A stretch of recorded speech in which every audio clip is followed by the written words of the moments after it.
Eyes for Impact, a tool for participatory visualized assessment and planning for effective scripture impact, based on 6 I questions.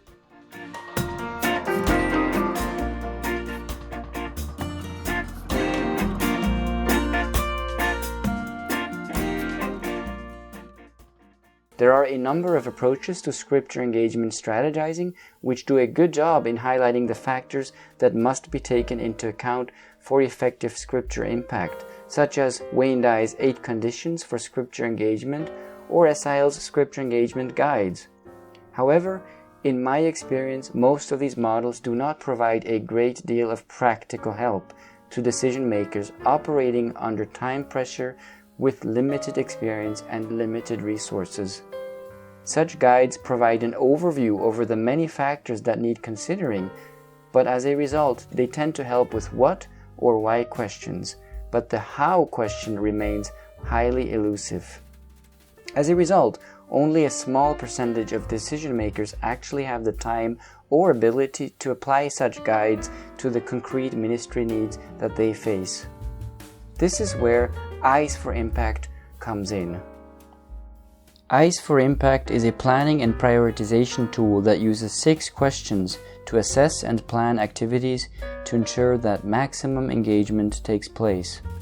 It allows busy decision makers with limited experience or knowledge to assess and plan activities and content based on the input of team members and end users using an oral process. Each of the 6 questions starts with I, and together these 6 I questions cover the most foundational factors for effective impact.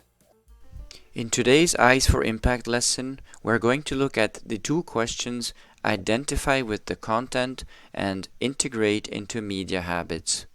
Both of these 2 questions are to do with the more technical aspects of communication design, but they start the reflection process at polar opposite sides. Let's start with the question Identify with the content. This question looks at the product design, meaning a product has already been chosen but needs to be designed well in order to attract the end users. Regardless of whether the product or content is presented in book form or as audiovisual content, and whatever purpose it may serve, we must ask ourselves content design questions about the product to assess how attractive a given content currently is, if we're assessing the product, or how to plan the product to make it more attractive. This includes questions like language choices, whether to include images, audio, or text, what type of image can be used, what orthography and font styles or sizes are appropriate, what design to use in terms of product dimensions, colors, or file sizes, what religious factors may shape the choice of content, what topics of daily life may make the content more appealing to end users. The Integrate into media habits question, on the other hand, looks at the media habits of end users to understand their current ways of using communication platforms. This includes questions like, does the target audience or any of its subgroups use face-to-face interaction, social media, radio, television, or a combination of these platforms? What social media platforms, radio, or television stations do they use? What times of the day or week do they use these platforms, and what type of program, content, or interaction are they drawn to? What is their motivation for using these media? Both the Identify with the content and Integrate into media habits questions include understanding the technical aspects of communication. However, it is important to note that the order in which these 2 questions are being answered matters a great deal. Christian ministry organizations often emphasize the creation of products such as Bible products or literacy materials for ministry in the assumption that churches and local Christians will make good use of such resources once they are available. However, this is often not the case. Also, we may think that with the spread and accessibility of technology, it has become easy to reach audiences, so we design products first and then look for technologies to distribute them. However, This approach is based on a faulty assumption. Research in media shows A. that due to media saturation, audiences are not likely to change their existing media habits just because some new written or audiovisual content has been made available, and B. that there is an increase in audience nichification, meaning that audiences are increasingly found in smaller audience groups in which they share very specific interests and media habits with a few others. As a result, it is highly important to start planning any communication strategy with the integrate into media habits question to understand the media platforms and habits of your audience so that you can then design products specifically for the media habits of your audience. To understand the difference between building your communication ministry on platforms versus building it on products, let's look at an example from aviation. Imagine you recruit only airplane engineers for your aviation program. They build your planes, repair and maintain them, and always make sure they are ready for takeoff. They could tell you precisely how each engine works and what it is able to do. Everything would always look great on paper. And you could keep costs pretty low as long as you get funding for building new airplanes and improving them and maintaining them.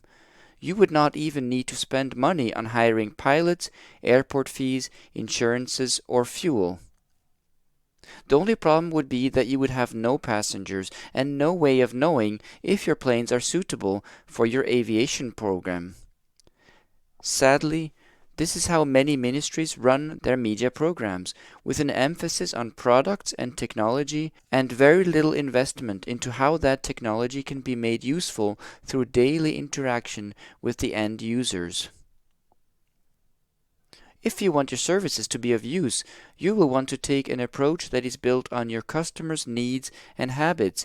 You will need to get to know your passengers' favorite destinations and travel times, identify the right planes for the job, and hire pilots that can accompany the passengers through conversations about things that interest the passengers, such as where they are going and why, safety in the air, and so forth.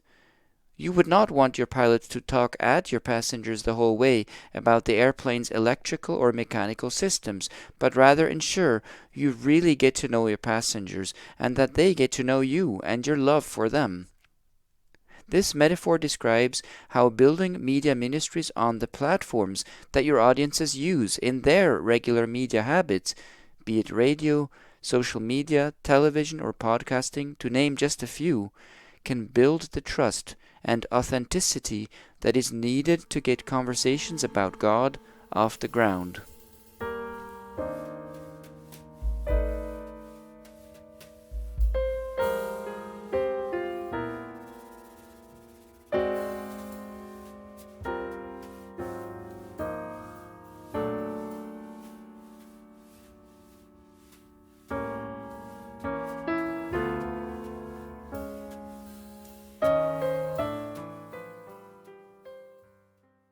Here's an example.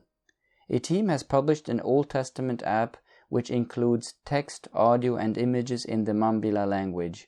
To make the app accessible to the community, the team has uploaded the app to Google Play. However, before developing more apps for other languages, the team leader has invited his team as well as a few Mambila speakers to take part in an Eyes for Impact session to assess the approach as well as to compare it with other approaches the team is considering as alternative or parallel ministry approaches to engage the community. To start with, each suggested product or activity is written down on a piece of paper and placed at the bottom of the framework.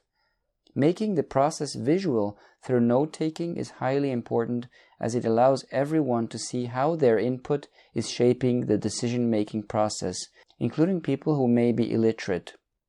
Next, starting with a specific product or activity, the team discusses the 6 questions for this product or activity, taking notes along the way. It is important to note here that for each question, the team has to agree on how many points between 0 and 2 are given for each impact question. In our example, The team first assesses how much the end users identify with the content or activity used for communication. This question seeks to assess the appeal and relevance of a given product or publication, taking into account things like language and learning preferences, visual communication, openness towards technology, religious interests and freedom, and relevance to daily life.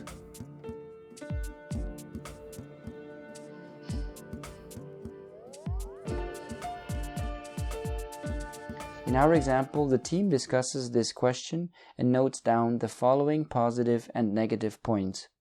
The community prefers orality-based learning, so the audio format in the app is deemed highly appropriate. Also, the text in the app is considered to have some positive impact despite low literacy levels among end users. Seeing digital content in their own language can overcome an overly negative perception of one's language and culture, especially among youth who love all things technology. And a small percentage of women may be motivated to use the app to learn to read. However, the Mambila speakers point out that some of the images used in the app are not clear to everyone. The community consists of mostly churchgoers, so there is quite a bit of openness towards the scriptures. On the negative side, it is hard for many to apply Bible stories to their own lives without additional help because of their limited Bible background knowledge. Overall, the team agrees to give 1 out of 2 points for how much end users can identify with the content. The team now discusses how well the product or activity is integrated into the media habits of end users.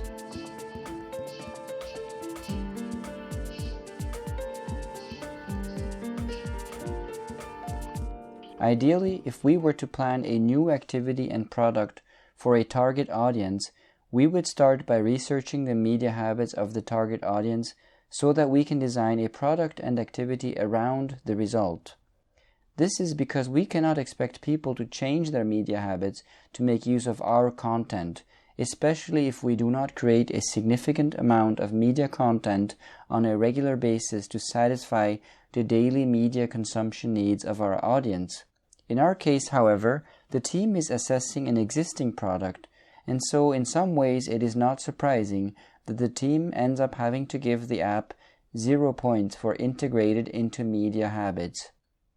The Mambila community is based mostly in a rural area, and very few people actually have smartphones that are able to run the app, and even fewer people have the space on their phone or habit of installing apps from Google Play. Also, while youth do spend some money on mobile phone data, this is usually limited to buying credit specifically for WhatsApp or Facebook, the two commonly used platforms in which youth find social interaction, belonging, and role models. The older generation, however, are frequent radio users, with men listening to world news, debates, and sports news, and women enjoying the music offered by radio throughout the day, even during field work. At times, both men and women enjoy the occasional debate on a political or health-related topic, especially when there is room for interaction with others in the evening while sitting outside to cool off from a hot day.